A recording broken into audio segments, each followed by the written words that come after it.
नमस्कार दोस्तों, मैं हूं पंडित द्रोणाचार्य शास्त्री और आप देख रहे मेरा अपना YouTube चैनल धर्म संदेश। बहुत सारे लोग अक्सर सवाल करते हैं कि सर एकमुखी रुद्राक्ष आखिर कैसे बनता होगा।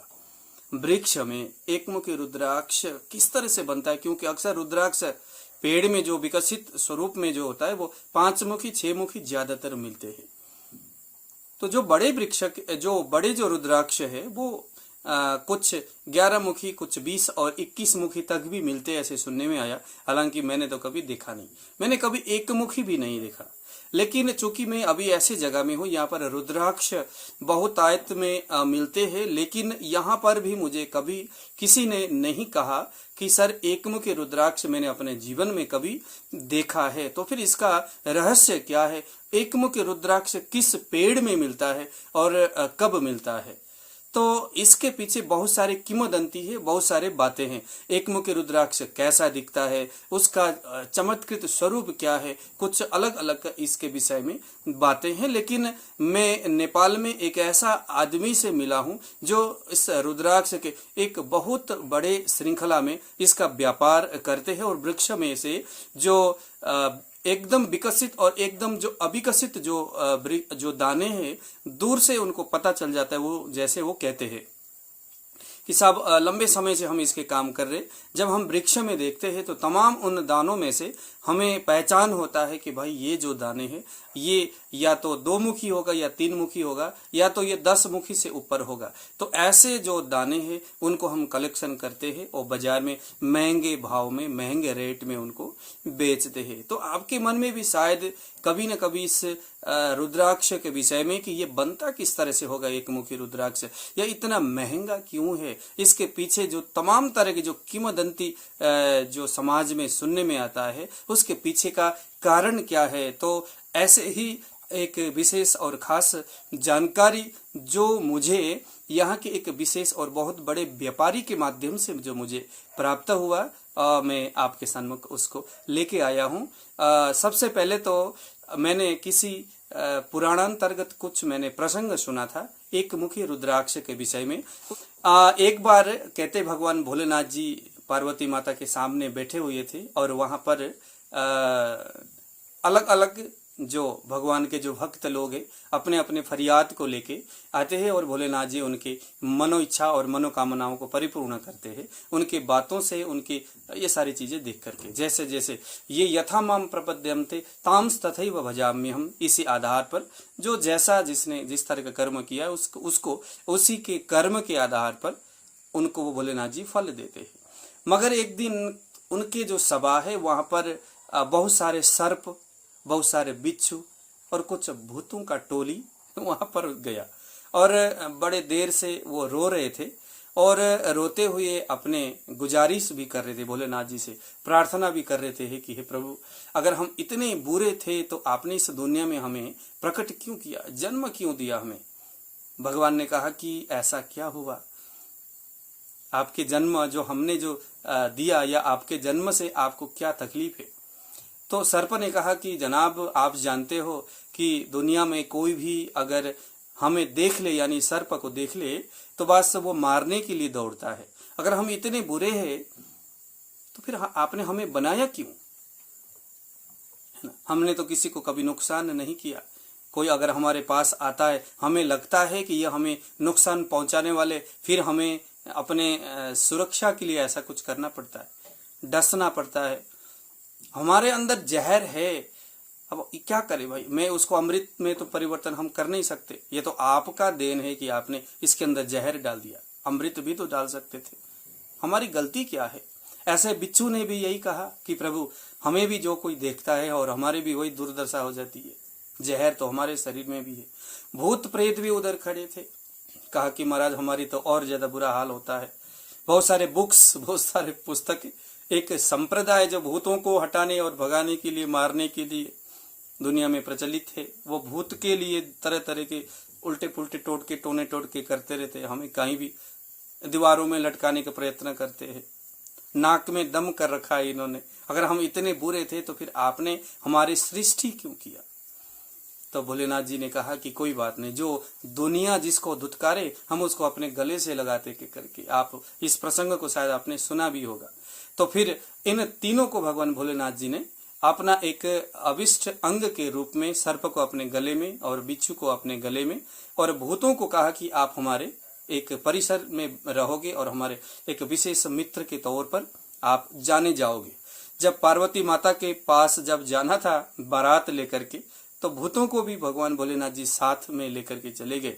तो फिर पार्वती माता के जो नगर है हिमालय नगर, वहां पर बहुत बड़ा हाहाकार हो गया इन भूतों को देख करके। हे भगवान, इतना शुभ क्षण में भूत प्रेत का दर्शन, ये एक अशुभ और अमंगलकारी इन चीजों का इनका दर्शन कैसे हो गया, भोलेनाथ जी ने कैसे लेके आए।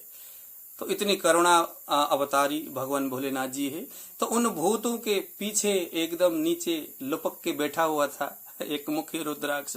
कहा कि महाराज हमें भी कुछ वरदान दो, हमें भी कुछ आशीष प्रदान करो, हमारी भी वही दुर्गति है, वही दिन दशा है। हम एक अविकसित अवस्था में विकसित हुए, हमारा एक ऐसी परिस्थिति है ना, अविकसित अवस्था में है और हमें कोई देखना नहीं चाहता, हमें कोई रखना नहीं चाहता। हमारे जितने भी भाई सगे संबंधी, वो 5 मुखी, वो 6 मुखी, वो 21 मुखी, आपके विशेष हार बन के आपके गले में लटकते हैं।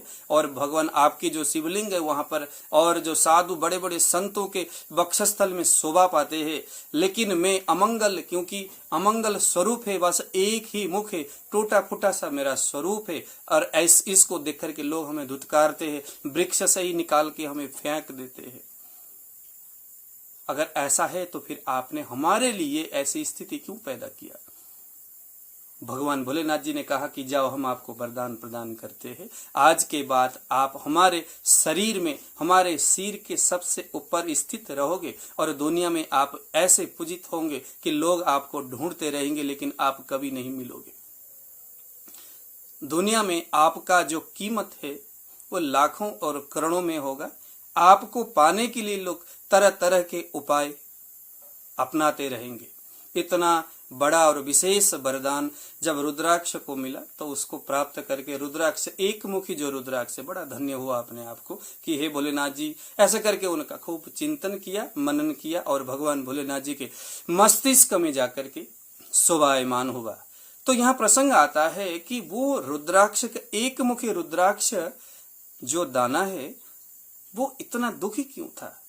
दरअसल एक मुखी रुद्राक्ष, अब वो जो व्यापारी है वो मुझे जिस तरह से कह रहा था कि एक मुखी रुद्राक्ष, वो जो वृक्ष है, उस वृक्ष में जब पुष्प प्रथम जब विकसित होता है, उस वक्त या तो कहे कीड़े के लग जाने से, या तो कहे कि एक अस्पष्ट रूप से अविकसित जो पुष्प है, वही बाद में बिगड़ते हुए संभल करके जब वो आगे बढ़ता है, कहीं ना कहीं शिव कृपा कहूं या प्रकृति की ऐसी उसके ऊपर कृपा कहूं कि वो बिल्कुल फूल जो मुरझा चुका था, फूल जो बिल्कुल अविकसित था, जो गिरने वाला था, लेकिन फिर भी लास्ट में किसी न किसी वजह से संभलता हुआ उस फूल से एक दाना लग जाता है। लेकिन वो किसी कारणवश पहले से ही, जैसे यहाँ पर एक रोग जिसका नाम है कुष्ठ, तो कुष्ठ रोग में शरीर अविकसित होता है। मान लीजिए कि उस वृक्ष में वो जो फूल है, उस फूल को कुष्ठ रोग जैसा कुछ लग गया और वो फूल जो है पूर्ण रूप से विकसित नहीं हुआ। अपूर्ण अवस्था में अविकसित स्वरूप में स्थित जो वृक्ष है, उसमें किसी न किसी कारणवश बाद में उसमें भी बीज तो लगा या उसमें भी दाने तो लगे, लेकिन वो पूर्ण रूप से विकसित नहीं हुआ। अविकसित रूप से ही वो दाने धीरे धीरे पनपते गया, बड़ा होता गया। लेकिन जो दूसरे जो दाने थे वो पूर्ण रूप से विकसित हुआ। वो पूर्ण रूप से विकसित हुआ दाने जो सबसे पूर्ण विकसित थे, वो 21 या 22 मुखी के रूप में दिखा गया, जो बहुत बड़े बड़े दाने होते। जो 5 मुखी और 6 मुखी जो दाने हैं, वो मध्यम विकसित फूल और उसके फल के रूप में जाना जाता है। और जो 1 मुखी और 2 मुखी जो दाने हैं, वो बिल्कुल भी अविकसित रूप में उसी तरह से मरे से, है ना, क्षय और इस तरह के रोग, जैसे रोगी जो शरीर है वो विकसित नहीं होता, वो कुपोषण से युक्त कोई इंसान जिस तरह से शरीर उसका पुष्ट नहीं होता, ऐसे ही अपुष्ट शरीर को प्राप्त करके वो जो दाना जब बड़ा होता है तो उसका जो सेब है वो भी, उसकी जो बनावट है वो भी ऐसे ही थोड़ा सा मरा मरा सा उसी हिसाब से वो बड़ा होता है।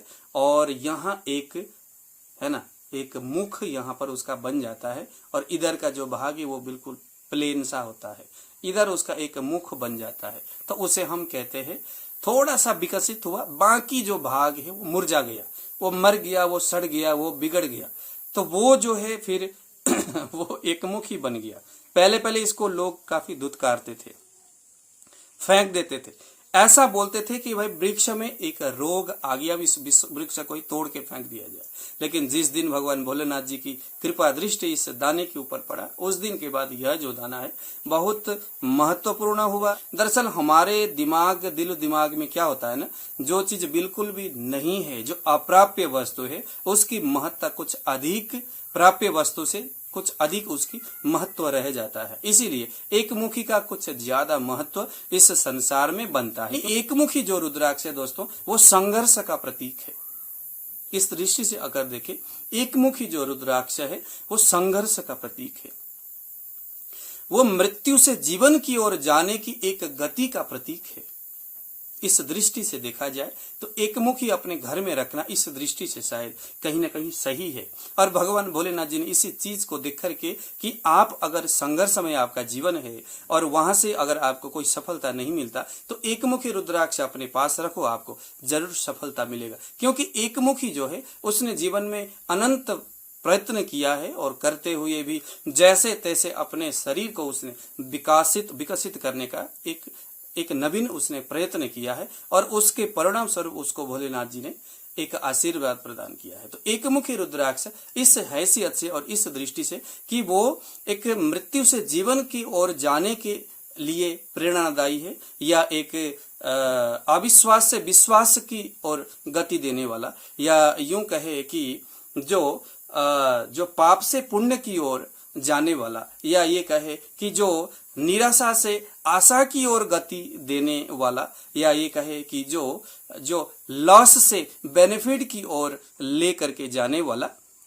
एक पदार्थ है और उसका प्रतीक है, ऐसा मानकर हम उसके पूजन जरूर कर सकते हैं। लेकिन इसलिए नहीं कि एकमुखी रुद्राक्ष रखने से हमें उसके पीछे जो अन्य जो बहुत सारी किंवदंती है कि भाई एकमुखी रुद्राक्ष तांबे के किसी पात्र से उसमें पानी को डालो या दूध को डालो तो ऊपर की ओर आता है, इतने बड़े बड़े और भयानक भयानक उसके कहानी पीछे जोड़ दिया जाता है। तो दोस्तों ऐसा बिल्कुल भी नहीं है। इस तरह की किंवदंती आपको उसको नकार लो। ये एक अविकसित अवस्था से पुष्पित जो फूल था वो जैसे तैसे बाद में विकसित होते हुए गया और उसका जो सेब है, उसकी जो बनावट है वो इस तरह से ये जो है ना मरने वाला था, गिरने वाला था, लेकिन शिव कृपा से या कहूं या किसी कारणवश बाद में जाकर के वो फिर पनपने लगा, उसमें से जो दाने हैं वो बनने लगे, कुछ विकसित होने लगा। लेकिन आधा भाग जैसे पैरालिसिस हो गया हो, जैसे कुष्ठ रोग हो गया हो, ऐसे आधा भाग पूरा कमजोर हो गया, लेकिन आधा भाग फिर भी विकसित हो गया।